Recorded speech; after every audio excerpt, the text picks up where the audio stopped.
to the Matt Reiser Radio Show on the Southeastern Sports Radio Network. Now, live from Buddy's Bar and Grill in Hammond, here's Alan Waddell. All right, everybody, if you're tuned in here with us and wondering why we're coming on a little bit late, we had some technical difficulties, but just to let you know, we're not going to cut you short. We're getting started here about 7:15. We're going to go all the way to 8:15 talking Lion baseball tonight. Once again, we want to apologize for getting a little bit of a late start here tonight. It seems like our Lions have been on the road a lot for the back end of the 2018 schedule, as this past weekend they made the trip to UCA to battle the Bears in a big series for conference positioning. And after dropping a heartbreaker on Friday night, our Lions responded, taking the final two games of the series, and finished up their conference record at 21-9. Currently, our Lions are 1.5 games behind Sam Houston State for the conference crown, and will need a lot of help this weekend to take the title. But with the series win at UCA, our Lions have secured at least the number 2 seed in the Southland Conference Tournament. The regular season is not over, though, and you still have 3 chances to catch your Lions at home this week against some stiff competition. Tuesday night, SOU will host South Alabama and then welcome in the University of Houston for a Friday-Saturday series this weekend with a chance to pick up some momentum for the conference tournament next week. Good evening, Lion fans. I'm Alan Waddell, and I want to welcome you to the Matt Reiser Radio Show presented by North Oaks Health System, live from our home, Buddy's Bar and Grill, right here in Hammond. Thank you so much for joining us wherever you may be tonight, whether on the Lions Radio Network or watching the archive on Facebook or YouTube. We'll be with you until 8:15 tonight. Like I said, we're getting a little bit of a late start, but we will be with you until 8:15 tonight. And over the next hour, we'll get Coach Reiser's thoughts on this past week and look ahead to this week's slate of games. But first, let's take a break. When we come back, I'll be joined by the head baseball coach of your Southeastern Lions, Matt Reiser. The Matt Reiser Radio Show is presented, as always, by North Oaks Health System and Buddy's Bar and Grill on the Southeastern Sports Radio Network. Thank you. Thank you. Thank you. Thank you. Thank you for providing the facilities to meet my health and nutritional needs in order for me to be the best student athlete I can be. For making game day experiences go from ordinary to extraordinary. For allowing me to meet new people and build lifelong friendships while competing at the school I love. For giving me the resources to pursue my degree and the ability to excel in the classroom. For helping me look my best as I compete and achieve my goals. Thank you.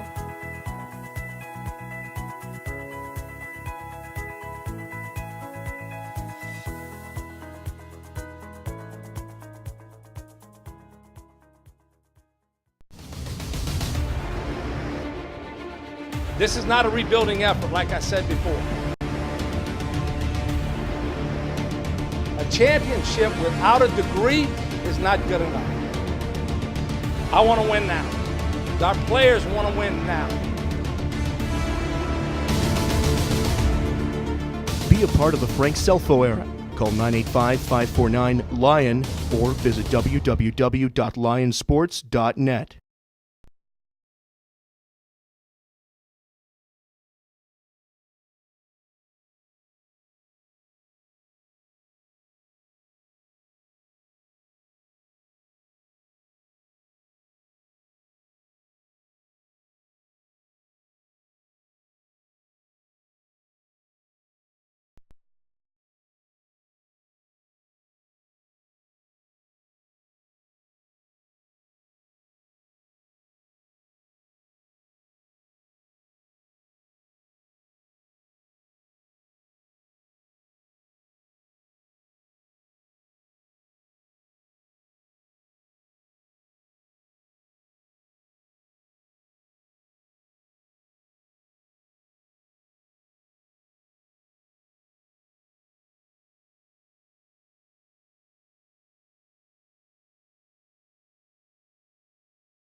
All right, welcome back to Buddy's Bar and Grill. I'm Alan Waddell. Thank you so much for joining us. This is the Matt Riser Radio Show. Again, if you're just tuning in with us, we're getting a little bit of a late start tonight. We had some technical difficulties, but we'll be with you until 8:15 tonight, so thank you so much for bearing with us. At this time, we're going to welcome to the show the head baseball coach of your Southeastern Lions, Coach Matt Riser. Coach, thanks for being here. A productive weekend this past week. You go on the road to take 2 out of 3 from Central Arkansas. You wrap up Southland Conference play at 21-9. You're at 34 wins overall on the year. Talk about the weekend a little bit, and welcome to the show.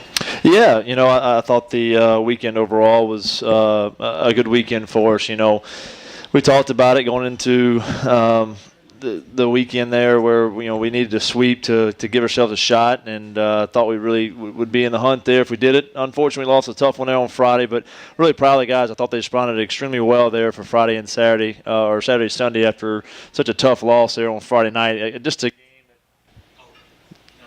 Just a game where the ball didn't bounce our way, and overall, I thought it was a good weekend. We kept the pressure there on Sam, and they've got 3 games this weekend against Incarnate Word. They've got to take one of them to take the regular season title outright. But more importantly, I thought we did a really good job of finishing up the conference play where, in all honesty, I don't think anybody really wants to see us in the conference tournament, especially don't want to see Corey Ciccone. We'll talk about it a little bit later. Yeah, certainly will. As the Lions took 2 out of 3 this past week from Central Arkansas. Matt just touched on it.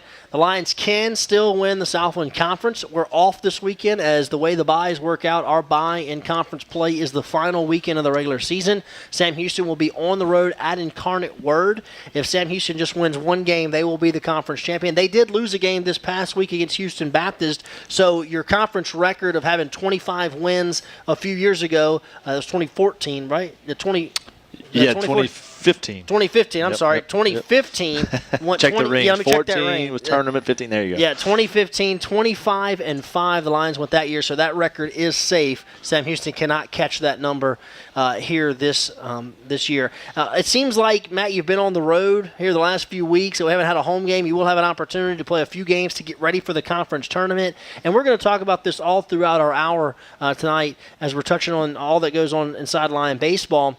But you have some good teams coming in here this weekend. South Alabama tomorrow night, and then you play Houston on Thursday and Friday.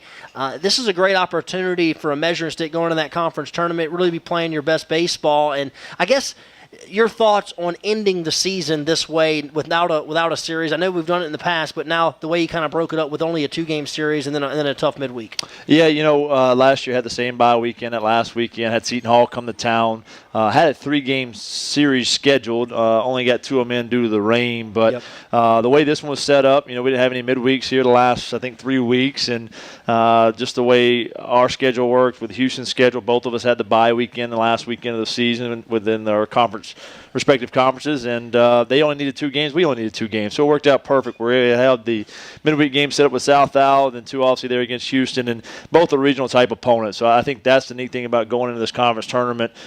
We're not just playing just to play some games. We're playing guys. Obviously, we're going to see some of their best arms. We're seeing the weekend arms there in Houston, who clinched the American Conference this past weekend. They won that conference, which is the number 3 conference in the country. So if you don't have anything to do this weekend, want to see some good baseball, get you behind in the pat because it's going to be one heck of a weekend for sure. But I think it's great competition for us, and we talked about the good old RPI. It's not going to play in our favor for that large bid, regardless of what happens here on out. But our RPI has jumped 50 points just in the last 2 weeks because we've actually gone on the road. I think our RPI will continue to grow and continue to go in the right direction, obviously, with South Al and Houston being in as well. So just a weekend to really help us prep for what's going to be a fun week next week in Sugar Land. Matt, I know the last couple of years it's worked out for us, at-large bids into the NCAA tournament. What's kind of the magic number, your staff, that you look at to try to be at? What do you think that magic number is to be an at-large type team as far as the RPI goes? It's more than just the number that's associated with your name, the metrics come into play. What's your record against top 25 RPI-wise? What's your record against top 50? Your record against top 100? How many 200-plus losses do you have? I think that's one of the things that's obviously a negative for us this year, and I think that's where the RPI is a little bit down along with the home games. I think you need to play an even amount of home games and away games. I don't think you need to play more home, especially being a mid-major conference, being where you can't really control obviously your home matchups, right. Who's going to be at home, who's going to be on the road. The conference obviously administers that, but I think your overall schedule is going to be 28-28. But the metrics coming into play, you really got to be in that 45 or below.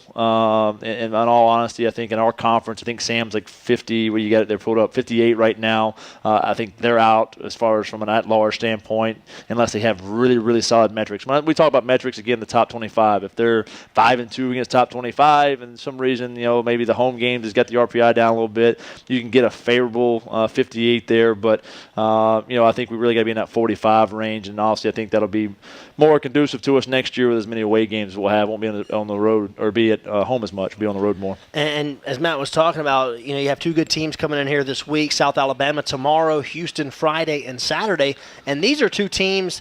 Yeah, Houston has locked up the American Conference, but they're kind of in that bubble range as well. Mm-hmm. So, you're going to expect them to come in here and play well. Yep. South Alabama currently sitting at number 55 in the RPI. They have struggled a little bit against the top 100, though. They're 10-14, so that's an opportunity for them to get a win against us as we're in the top 100. And then again, Houston, they're 16-15 against the top 100, and they're currently sitting at 52. And they'll have an opportunity probably in their conference tournaments to move up a little bit as well in the RPI. But this is two bubble teams that's going to be in here. So this is some good baseball that's going to take place the last week of the season here at the Pat as the Lions get ready for the conference tournament next weekend. And, Matt, I'll just ask you, your team has been playing good baseball of late. You took 2 out of 3 last weekend on the road against Sam Houston State. You took 2 out of 3 on the road this week against UCA. How do you feel right now about your club as we push towards postseason play? We wrap up the regular season this week and go look forward to postseason play. Yeah, we talked about a month ago. This is our MO. We're going to make a run here late. We're going to play our best baseball late in the season, and the guys haven't disappointed. Obviously we got on a little streak there after that Friday night Nichols game and took that series, swept Stephen F. and did our deal on the road at Sam and at Central Arc. Two tough places to play, I'll be honest with you. That's probably the two toughest venues to really go on the road, maybe besides Houston Baptist. That's a pretty tough venue because they don't have lights. You got to play a little bit earlier on Friday. You got some different intricacies of the field. But, for the most part, I think that's the two toughest places in the conference to go in there and go take a series. And we did it. So I was proud of the guys to be able to feel good about what we're doing. We had 10 conference series this year. 9 out of the 10 we won. We took a series from, obviously, who's number 1 right now, who would be 3, who's 4.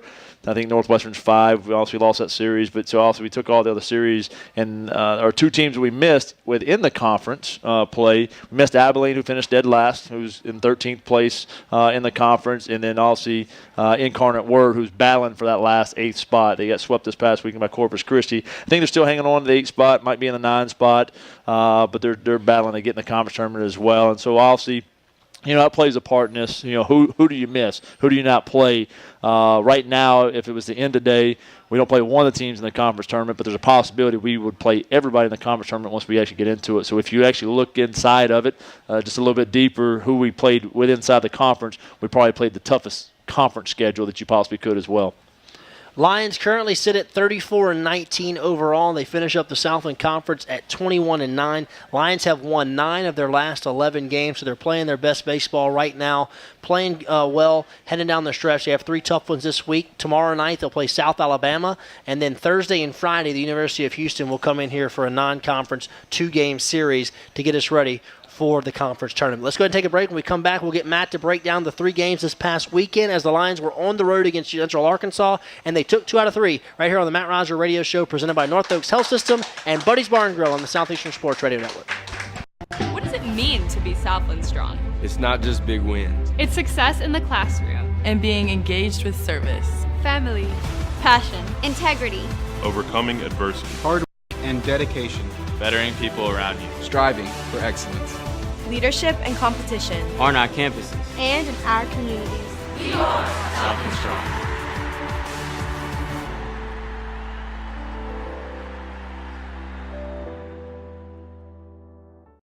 Across divisions, sports, championships, and schools for nearly 500,000 student athletes. College sports create lifelong opportunity, and that starts with education.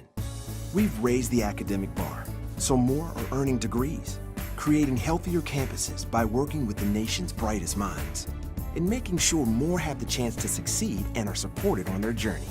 But beyond the numbers, it's about opportunity, and we're working to provide it for every student athlete.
All right, welcome back to the Matt Reiser Radio Show. Again, if you're just picking us up here tonight, we're going to be with you until 8:15. We had a little bit of a technical difficulty, got on about 15 minutes late, so we're not going to rob you of airtime. We're going to continue going all the way until 8:15 here tonight, so make sure you stay with us. Extra innings, baby. Talking a little bit about the Lions' big series win against Central Arkansas this past week. I'm sorry, I got to get back to my computer. Me and Matt were having a little RPI discussion at the break. But, Matt, let's talk about this series this past week against Central Arkansas. And you mentioned a little bit earlier in the show when we got on that Central Arkansas is one of the tougher venues in the Southland Conference. They play well at home. They always do. And for just about everybody in the league, it's one of the longest trips of the year. You have to ride that bus all the way up there to Conway, Arkansas. They're kind of the one team in the league that's a little bit of a enigma. They're way out there by themselves. Them and Abilene. Yeah, they are. But at least Abilene has some other teams in Texas that's closer to them. It's a long way for us, but for everybody, Central Arkansas is a pretty good hike up there to UCA. But you had a lead on Friday night, had a couple of bounces not really go your way. Break down this game a little bit on Friday night against Central Arkansas. Yeah, back-to-back trips. We get a chance to leave on Thursday, go the day before, and with finals, we actually had to leave a little bit later, and we'll talk about that a little bit later in the show. We did get a grade today that I was extremely proud of, but we had finals there on Thursday. Guys did a good job finishing up. So usually we leave for Central Ark at 8 o'clock, 9 o'clock in the morning. We push the bus down back to 12:30 so those guys can finish up their 10:15 final. So we end up getting up there a little bit later, but got a chance to kind of run around a little bit, get a few swings in, get some good barbecue. Friday night, just one of those deals. I don't know if we had woken up yet, whatever it was. The first two innings, I really didn't like where we were. I don't know if the mindset was, hey, man, we won the conference last week because we beat Sam at Sam. I don't know what it was, but third inning, we had a little come to Jesus meeting and got things obviously in the right direction. We take the lead there, 6-2, and look, Central Arkansas is a good hitting ball club, man. They're hitting 300 in the league. I think they're averaging almost 7 runs a game. It's a very disciplined crew. They do a good job of taking their walks, but they've got some guys. They've got some strength in the lineup as well. Probably the best hitter, one of the best hitters in the league, and the Hunter Strong kid, their 3-hole, the left fielder. And to go along with it, it was an offensive weekend for the playing conditions. Wind's blowing out at probably 15 miles an hour, and the turf is 9 years old, so it's pretty hard. It's bouncing through there pretty quickly. It's probably the hardest surface we played on from a turf standpoint all year. So they do a good job. They get themselves right back in the ball game. I thought Josh Green gave us a good start. Unfortunately, we kind of wasted it a little bit. Obviously, with the air there, 2 unearned runs in the first inning, and we had another unearned run later. So he goes 6 innings for us, gives up 4 runs, but only 1 earned. And that's what Josh does. He's going to pitch to contact. So we've got to do a good job of playing some better defense behind him. Really, the first game we hadn't played really the good defense that we had been down the stretch. Even though we hadn't been offensive, we've been able to pitch and play D. But got the lead, and getting that last inning, they end up tying it up. Getting the bottom of the 8th, they dink one in, 2 strikes, 2 outs. Just a perfect hop, perfect little hole right over third baseman's head, and come back. I thought we did a good job responding. Drew Avens leads off the 9th for us and splits a gap, standing at third base with nobody out, but unfortunately called him back to second base because the ground rule double. First baseman gets to play back instead of in with the tying run there at third base. He snags one from Kyle Schimpf, takes away a double down the line, and then we get thrown out at third base. I think the story of the game Friday night was probably their catcher. Best catcher we've seen all year long for any club, SEC, Southland, SWAC, whatever you want to call, whatever you want to associate logos with. But their catcher, the Hancock kid, who's what I would assume would be a draft kid, was consistently 1-9s, right on the bag, and we were 2 for 5 on Friday night stealing bags. Had 2 really big punch outs. He threw us out at third base there in the last inning, trying to get to third with 1 out, picked one out of the dirt and threw a dart to third base, and then unfortunately we ground out after the bat to make the third out, and they get the 7-6 win, and obviously they were pretty excited about it. They kept themselves in contention for a conference championship, so they obviously exploded out, but I thought our guys did a good job responding the rest of the weekend. Matt, I always give you an opportunity to respond and certainly answer the questions of our fan base. And for those fans that say, hey, what are we doing running there in the 9th with the tying run on second base with 1 out, what do you say to that comment? Yeah, you got your guy. You live and die by what you do. We've got 124 stolen bases. We're 3rd in the country in stealing bags. We do a really good job of it. In all honesty, I think we forced that play a little bit, being honest with our fan base. But that's what we are, and that's our identity. And, at the end of the day, again, he had to pick it perfect. He did. He had to throw a perfect strike. He did. Had to make the tag. He did. So sometimes you got to just tip your hat and go, hey, man, look, yeah, that's pretty impressive. We were at the bottom of the lineup there. Hadn't been real good with the 2-out knocks and getting the base hit with guys in scoring position. So it was one of those deals, hey, man, we're going to try to take the pressure off the hitter and see if we can get a run at third with less than 2 where we don't have to get a hit. We can get that guy in. And, again, it's our M.O. We're going to live and die by it. And obviously on Friday night we died by it. But, again, it's a big part of the reason why we've had so much success all year long, so it's not going to change who we are or what we do. And if you remember back earlier in the year, I can't remember the opponent. You'll remember. We stole third late in the game. They threw it away, and we tied the game. They did. We tied the game. And then we were going to steal home against Nichols. In that Saturday game, we're trying to steal home. He steps off, throws it to third base, throws it down the line. We tie the ball game. And I believe we stole in that game that I'm referring to, and I'll have to look back through my notes and find that game. But I know we stole that was with 2 outs. Yeah. Yeah. So we were stealing third with 2 outs, an opportunity, and actually allowed us to tie the game and then win an extra inning. So it's like you said, you kind of live by it, you die by it sometimes, and it just didn't go our way there on Friday night. Let's talk about Saturday. You did this last week. You did a really good job of responding after a tough loss on Friday night. Friday you had a lead in the game. They come back and rally and get the victory. Can deflate you. Especially when you look at the box score and see Sam Houston lost on Friday night. But, hey, you got to get ready to play the next day. You did that offensively. You're outstanding. 15 hits, 4 home runs for your club. Talk about Saturday. Yeah, again, we talk about being a complete offense. Find ways to win ball games. Sometimes you do it by the run game. Sometimes you got to do it by the long ball. And when the wind's blowing in, you got to be able to produce. When the wind's blowing out, you got to be able to produce. And our guys did a really good job of that there on Saturday. Got down 3-0 early in the ball game, and it was one of those they got got a big 2-out knock to score 2 runs and make it 3-0. But the guys just did a really good job of coming right back. We responded. We scored 1 there. Had another situation there to score some more runs. Hit to a double play, unfortunately. But Carlisle went back out there and kept it where it needed to be. The base running, we didn't have the stolen bases there on Saturday, but we're down 3-2.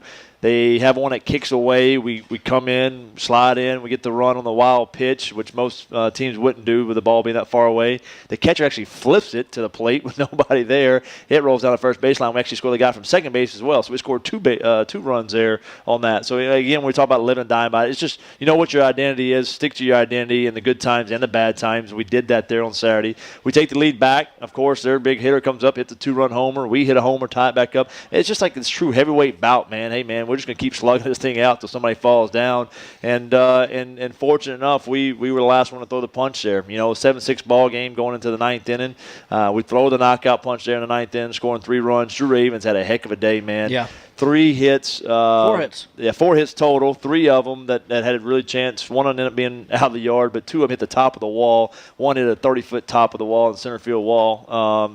Just a really good job of responding. I thought we did a fantastic job of just willing our way through it, man. Hey, man, we refuse to lose. We love to win, but we hate to lose even more, and they showed that there. And I tell you, man, that kid right there that you just pulled up, Drew Ravens, our success has been based off of what he's done this past month. Always been our leader by example. Always done a really good job of going out there and playing the way he's supposed to. But what he's done as a leader vocally now, what he's done with his teammates and the accountability he's holding his teammates to, and whether it's older guys, other seniors, or whether it's freshmen, this young man has just completely taken over this program and completely taken over this club. And this is the ownership and the leadership we were talking about that we needed. I can be one part of it. Our leadership's got to be the other part of it. This young man single-handedly has done that from a leadership standpoint, and that's why we've gone the last 4 weeks. Matt, did you see the power numbers coming out of Drew like we've seen this year? I mean, he has 9 home runs. I know he showed some power in the Cape last year, and but 9 home runs, 41 RBIs, but also has stole 20 bases. And what a lot of people don't know, he's been a little bit gimpy, the last few weeks, so that's really slowed him down. But he's put together a heck of an offensive season. I think he certainly has to be in the running for Southland Conference Player of the Year. Yeah, I agree. I mean, you talk about double-digit doubles. You talk about 40-something RBIs. You talk about 40-something runs. In that 40-40 club we talk about all the time with our offense, 40 runs scored and 40 RBIs, that's a lot of run production, man. Not only are you knocking guys in, but you're scoring too. You're talking about 20 bags. You're talking about 1 more homer. It's going to be double-digit home runs. He's put together a really nice senior campaign and done a fantastic job after also a rough first 2 weeks, a rough start, and just really has come into his own. But you asked the question, did I see the power numbers coming? Yes, because the consistency of the swing. So many kids nowadays, and I say kids, and it's not only our level, but high school level and JUCO level, they see the Josh Donaldson thing, hashtag no ground balls. I got to get uphill. You can't hit any home runs if you hit the ball on the ground. It's really, some guys are teaching this. There's some good to it if the guys know what they're talking about, but there's some people that are teaching this swing that have no idea what they're doing, and are really creating holes in kids' swings. And really, it's tough to watch, to be honest with you, as an evaluator.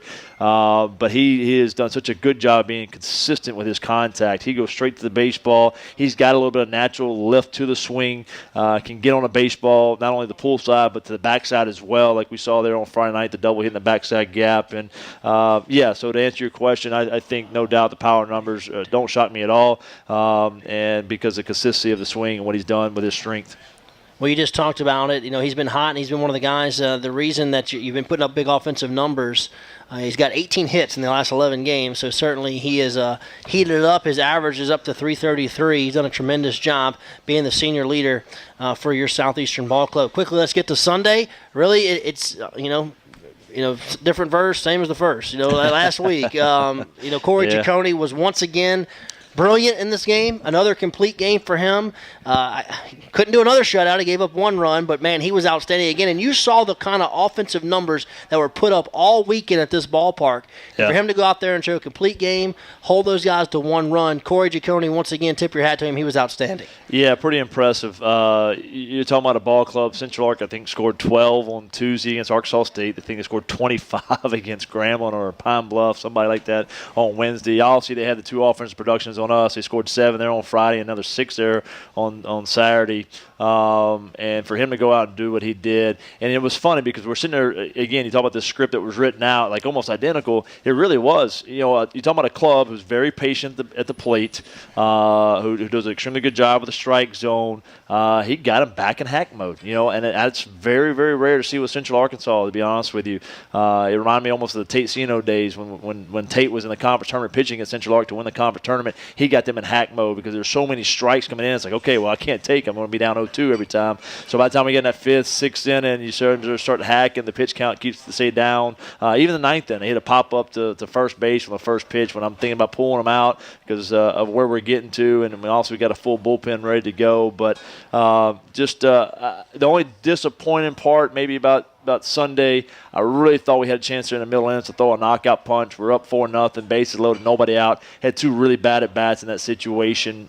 Really 3 bad at-bats. We got lucky on one of them with an error and actually scored a run. But in the middle of our order, and so we had a chance to kind of throw that knockout punch. We didn't. But the good part about that is we countered with the zeros defensively, and that's what we talked about. You just got to continue to counter, whether it's counter with them punching offense like we did Saturday. Hey, man, we're going to punch, we're going to counter, we're going to punch, we're going to counter.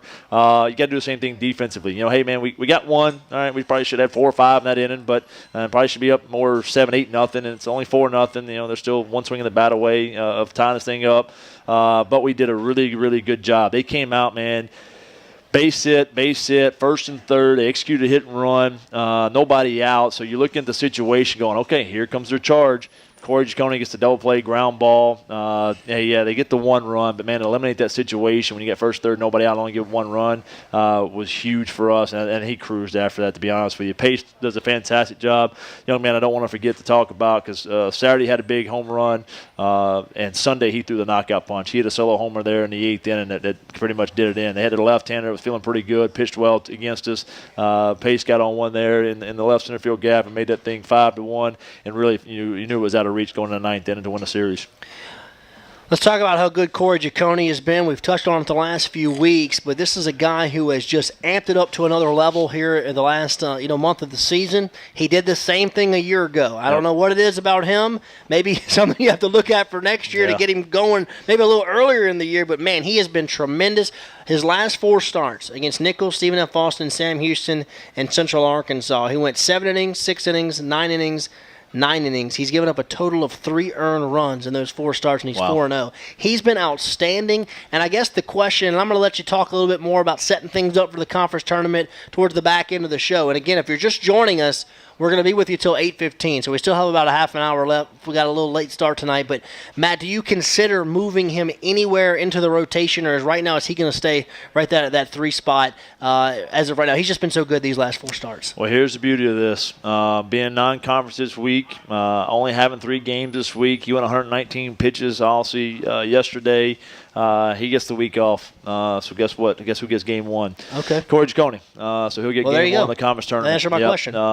It's going to set up perfect for us. It's going to be very similar. We already did this once. We did this in the McNeese series where we had the early Thursday, Friday, Saturday. So for us, we wanted to keep Green and Carlisle on their 1-week rotation routine. We didn't want to start a week or a day earlier, go the 6-day rotation. They're going to have to do that this week. Green's going to go on Thursday for us, Carlisle on Friday for us, so they'll go a day short, but it's non-conference play. We'll probably have some type of pitch count and play, whatever it may be. But on the back end of that, for the conference tournament, they're both going to get their full week of rest and be in their regular routine for the conference tournament. So to be able to set that up, I'll see this is the value of having a true five-man rotation, obviously with Grenier and Canop in that discussion as well. One we do need to talk about was Grenier there on Saturday. I completely forgot to talk about our bullpen on Saturday, which was phenomenal. But having that true 5-man rotation, we'll be able to do that with Corey Giacone. He'll get the Sunday to Wednesday, basically a week and a half off to come back game one of the conference tournament and set that tone there. All right, well, let's go ahead and take a break. We'll come back. We're going to let Matt talk a little bit more about setting things up for the conference tournament. We'll talk more about our opponents this week as, again, we're going to be with you until 8:15 tonight, so make sure you stay with us right here on the Matt Roser Radio Show presented by North Oaks Health System and Buddy's Bar and Grill on the Southeastern Sports Radio Network. Thank you. Thank you. Thank you. Thank you. Thank you for providing the facilities to meet my health and nutritional needs in order for me to be the best student athlete I can be. For making game day experiences go from ordinary to extraordinary. For allowing me to meet new people and build lifelong friendships while competing at the school I love. For giving me the resources to pursue my degree and the ability to excel in the classroom. For helping me look my best as I compete and achieve my goals. Thank you.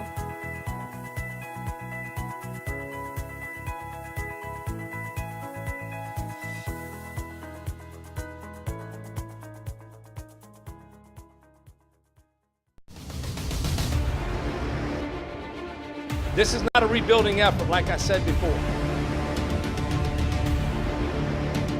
A championship without a degree is not good enough. I want to win now. Our players want to win now. Be a part of the Frank Selfo era. Call 985-549-LION or visit www.lionsports.net. Across divisions, sports, championships, and schools for nearly 500,000 student athletes. College sports create lifelong opportunity, and that starts with education. We've raised the academic bar, so more are earning degrees, creating healthier campuses by working with the nation's brightest minds, and making sure more have the chance to succeed and are supported on their journey. But beyond the numbers, it's about opportunity, and we're working to provide it for every student athlete.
All right, welcome back to Buddy's Bar and Grill. If you're just tuning in with us and say, oh, only got a few minutes left, you're incorrect. We're going to be with you until 8:15 here tonight. We got a little bit of a late start, but we're not going to shortchange you any content with Coach Reiser. Had a chance to hear from him. Lions just took 2 out of 3 from Central Arkansas. They moved their overall record to 34-19, 21-9 in the Southland Conference. Lions are completely done with conference play. It's all non-conference this week. It'll be Tuesday night. Tomorrow night, the Lions will take on South Alabama, a chance for a little bit of a revenge game. The Jaguars got us over there in Mobile earlier in the season. And then the University of Houston.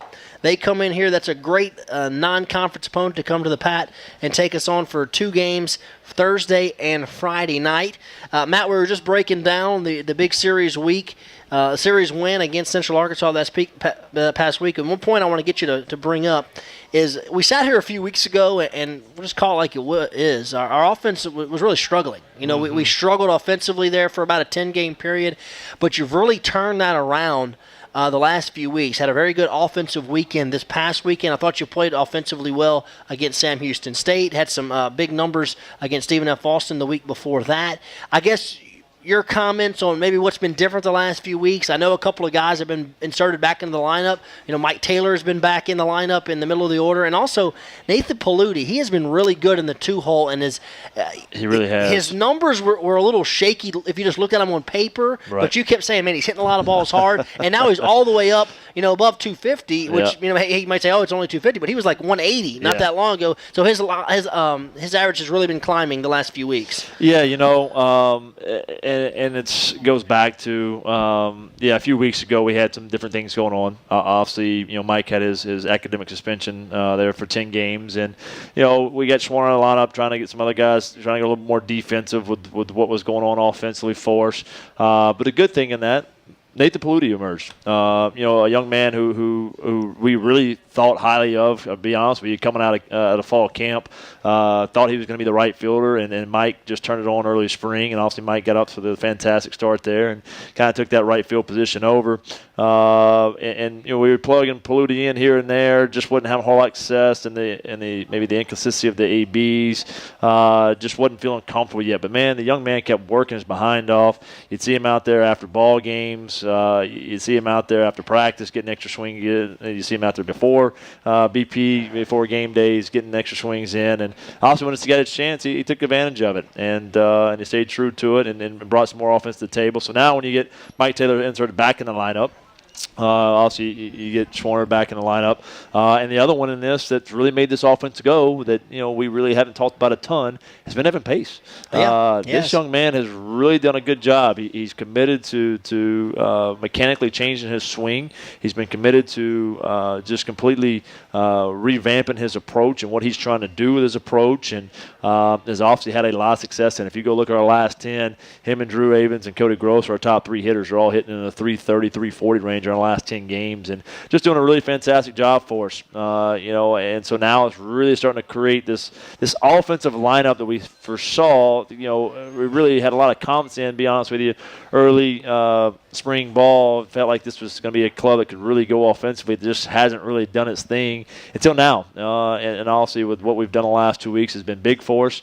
We got to continue that, and we talked about it. If this offense could get going a little bit, with our pitching staff and what we have on the mound and the depth we have on the mound, this is a scary, scary postseason team, man. Put all the pieces together at the right time, man, and you're talking about a club that can hit the long ball, a club that can steal bags, a club that can score runs, a club that can pitch it, a club that's played a much better defense in the last month and a half. So we're starting to see more of our form of what we should be and what we thought we would be. Sometimes it takes time with such a big influx of a new group. We're still even coaching now, coach, you're in game 54 of the year. How you still telling guys what you're supposed to be doing in your offense? It's a different offensive style, man, with our double squeeze and our squeeze and our pushes and how we run the game and how we're trying to do our offensive approach. It's different than what some of these guys have been used to. So when you bring such an influx of new guys in, they have to learn that system. And now as they're getting more and more comfortable with the system, they're having more and more success. And no better time than now to be at your best. We mentioned this a couple of weeks ago as well about Evan Pace, and the other thing he brings to the table, he's got 15 stolen bases out of the catcher position. You don't see that a lot, across the country, so he brings that element as well, being able to run the bases and steal bags as well. Also, Nathan Paludi, we talked about him and his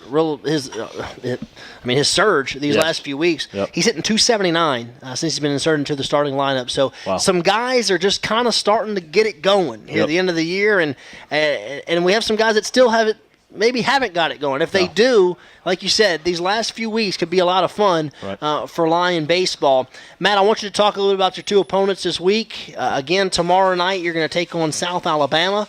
It's a 6 o'clock first pitch. And then this weekend, Thursday and Friday, both 6 o'clock starts against Houston.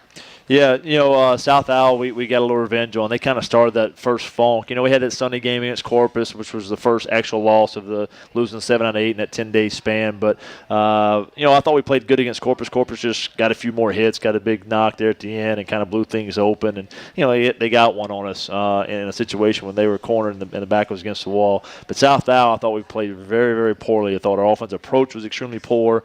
I thought what we did defensively was extremely poor. I don't think we were very aggressive at all, and just really kind of started that funk for us. And this is a program we've had a lot of success with. I think before that we had won 8 of our last 9 against them, had really dominated in the last 3 or 4 years since I'd taken over as our head coach. And, so we feel like this is a game for us, a little redemption, to be honest with you.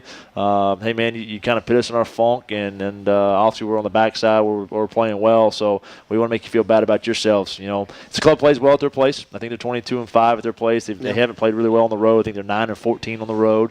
They don't like coming into our venue. Obviously our style of play, we can put a lot of pressure on them offensively, and obviously Mason Canop's got to go out there and do his deal. He's just going to get his chance to start again for the first time in about 4 weeks. So to see him back on the bump, we're going to mix some guys in. You go, hey, coach, are you getting ready for the conference tournament? You're just going to kind of play. We're playing these games to win. That's been our message all week. Hey, this isn't because we're out of conference play. Yeah, it's just kind of a tune-up. It's an exhibition game. Sorry, man, I'm too competitive to do that. To say, hey, yeah, this guy's going to get a break, and this guy, no, we're going to go play to win. I'll put the guys in the position to help us win as many possible games and feel good about ourselves as we can, and this will be a little redemption tomorrow night. Certainly some things on the line as well. A couple of weeks ago I mentioned this is 12 years in a row Lion Baseball has won at least 30 games. Also, if you can win one more, you have 34 wins. It'd be 10 years in a row of 35 wins plus. So, it just shows what kind of program we have here at Southeastern. Impressive. Yeah, it certainly is. And Matt, you got 5 games left, at least 5 games left. Yeah. I mean, you have 34 wins, but you win a few games there in the conference tournament. 40's not out of reach. No, you've not done by it. any You've done it a means. couple of times here since you've been at Southeastern. But 40 games, kind of that magic number in college baseball, kind of that iconic number of 40 wins. It's certainly not out of reach here in 2018. Yeah, not at all. We talked about we go 2 and 3 this week. You take all 3, you put yourself in a really good position. You go have a good tournament. The 40 wins is very obtainable, especially with the baseball we're playing right now.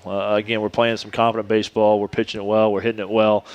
We can continue to do that. I think the 40 is not out of reach, but you know how I am. I want 35, which is going to be the next one, which is going to be tomorrow night. Right. So, obviously, again, just kind of going back on the opponent stuff, you do have Houston again this weekend. I think this will be 3 good games for us to have a chance and opportunity to get to 35 here pretty quickly. Matt, before we get to talk about Houston for just a moment, as again, we're going to 8:15 tonight. We got a little bit of a late start, so while we can, let's take 10 seconds and pause for station identification on the Southeastern Sports Radio Network.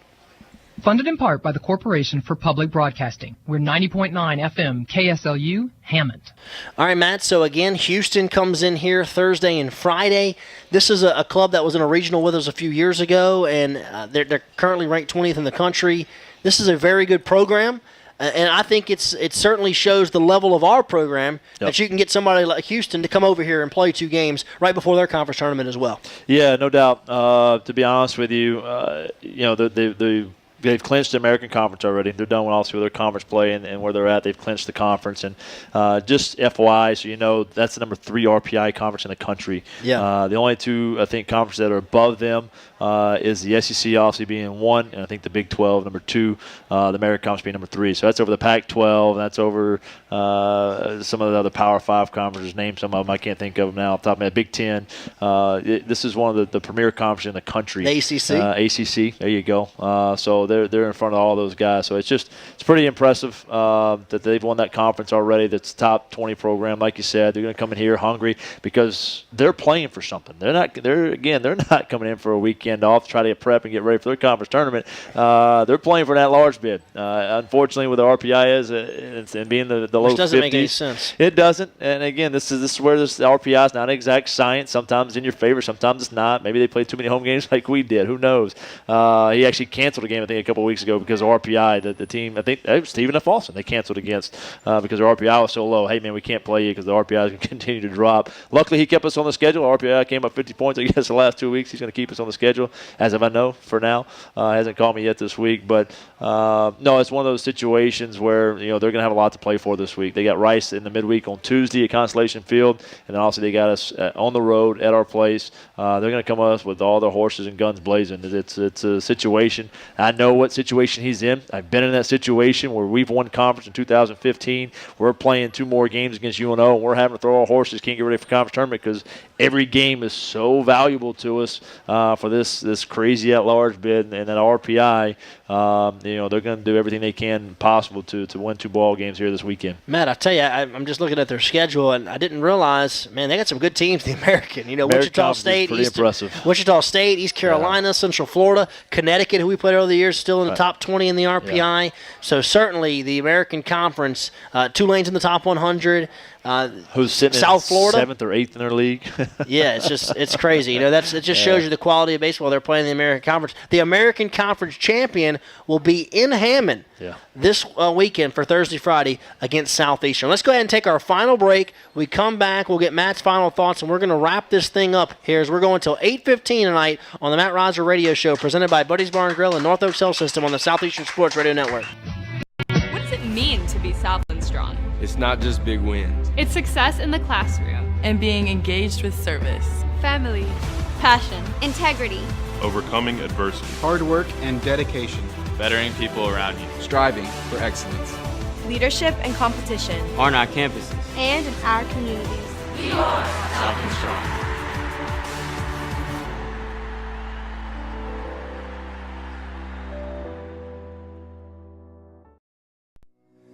Thank you. Thank you. Thank you. Thank you. Thank you for providing the facilities to meet my health and nutritional needs in order for me to be the best student athlete I can be. For making game day experiences go from ordinary to extraordinary. For allowing me to meet new people and build lifelong friendships while competing at the school I love. For giving me the resources to pursue my degree and the ability to excel in the classroom. For helping me look my best as I compete and achieve my goals. Thank you.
All right, welcome back to Buddy's Bar and Grill. We're right here in Hammond. Thank you so much for joining us. We're going to be with you until 8:15 tonight.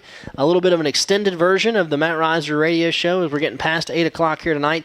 What we've talked about so far, Lions took 2 out of 3 this past weekend against Central Arkansas. Southeastern baseball currently sitting at 34-19, looking for their 10th consecutive season of 35 wins or more.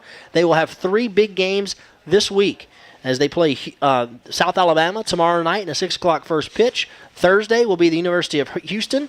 Again, that's also a 6 o'clock first pitch. And then you guessed it, 6 o'clock first pitch on Friday night as well against the University of Houston as the Lions position themselves now for the conference tournament. Southeastern still can be your Southland Conference regular season champion.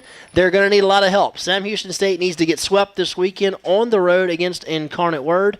And then the Lions would be your conference champion. What's everybody smirking about? I don't know. I was looking at Damon. He was saying something. Did I say something wrong? No. Okay, I just want to make sure I didn't say something wrong there. So that's the way it's going to work out. But the Lions are no worse than the 2 seed. So yes, correct. I guess by saying that, you're going to be on the opposite side of the bracket from Sam Houston no matter what. Is that correct? Regardless. So, I don't think. Yeah, I know they cannot finish. Yeah, because if they lose 3 games, they'd be tied with us. But we'll be the 1 seed because we got the tiebreaker, so they would be the 2. Yep, 100%. So there you go. So the Lions and Sam Houston could not.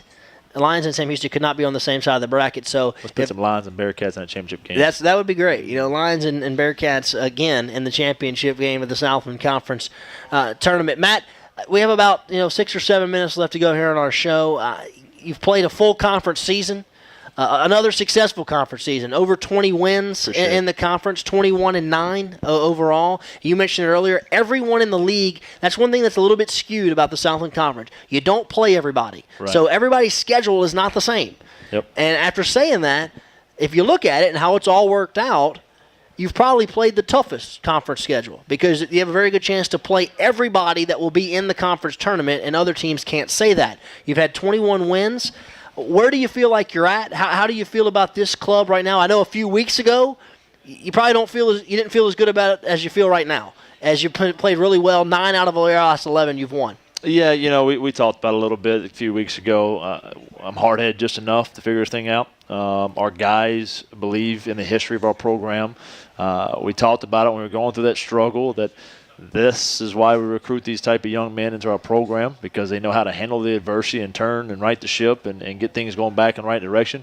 And they've done that. Obviously, so I'm very confident because they've shown what the past programs have shown, who have made the run at the end of the season and made the runs through the conference tournament and got the championship games and won the championship before. And it is a very, very similar club. I've compared this club since day one. Very similar to the 14 club from a mentality standpoint. Damon and I talked about it in the radio pregame stuff this past weekend. Their mentality when their back gets against the wall, that's a cat you don't want to corner, man. It comes out clawing and scratching and fighting and ready to bite you. And it's also a club very similar to 15's club as far as the staff. The staff's extremely deep. We've got the starters to go deep in the tournament. We've got the amount of arms to go deep in the tournament. We've thrown truly 14 guys this year on staff. And so with both that being said, you're talking about possibly the perfect storm to put this thing together to make a run here at the end. Obviously, I think this week plays a big part of that. We're going to continue to feel good about what we're doing, and we're going to get to do it against some of the best. Houston still has the outside chance of obviously going to be the American Conference champions, but if they make the right run, maybe host. Hopefully not the maybe host. Yep, it's possible. Just kind of see how everything works out. Obviously, South Dallas, another regional-type club who they had a lot of hopes for there at the beginning of the season, and possibly being a host and that kind of stuff, but they'll make their little run. They were a top 25 team preseason. They were a top 25 preseason. And then Travis Swaggerty, one of the best players in the country. Well, he's going to be a first-rounder. You'll see a first-rounder tomorrow night in the box there in Travis Swaggerty. So, it's just something we got to continue to work towards. Our young men have bought into that idea. It's been what we've embodied as a program. They talk about the consistency of the program. This is why, because we continue to recruit the right young men in this program. Obviously their abilities, but their mentality more importantly, and their responsibility and accountability. Again, this is 4 years in a row. We've had 20-plus wins in the conference. The only year we didn't have 20-plus wins in the conference, and since I've taken over, was my first year, which we won the conference tournament. And so to be able to do that consistently, you put yourself in a 1-2 position year in and year out. Just extremely proud of how the guys have finished up. And not only have they done it on the field here at the back end, they've also done it in the classroom. We got grades today. Extremely proud of the guys. Out of the 36 guys on the roster, 31 had 3.0s. I thought that was pretty daggum impressive to be able to do that. I'll clap for that. Yeah, no doubt.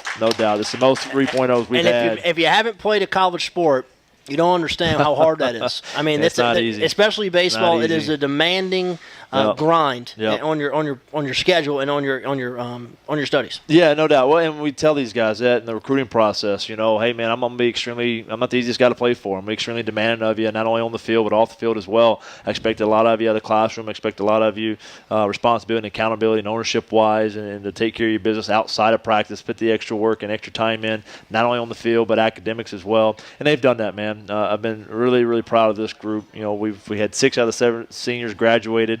Obviously, this past weekend, the 7th senior will graduate in December as well. We had 2 former players, Brock Hebert and Andrew Gabo, both guys who got drafted their junior year, went on to play professional baseball, graduated, came back and finished off their degree this past weekend as well. So that's just our program, man, the state of the program, where it's at, what our guys have done, and what people have done to help support this program has been huge. It's made a difference. It's made a difference in not only obviously the life of the baseball, but in the lives of our young men to go beyond baseball and after school. I tell you, I say this all the time. I don't know if people in our community, if our area is aware of what we have. And we have one of the top programs in the country. We're looking for 35-plus wins, 10 consecutive years. There's not many teams in the country that can say that.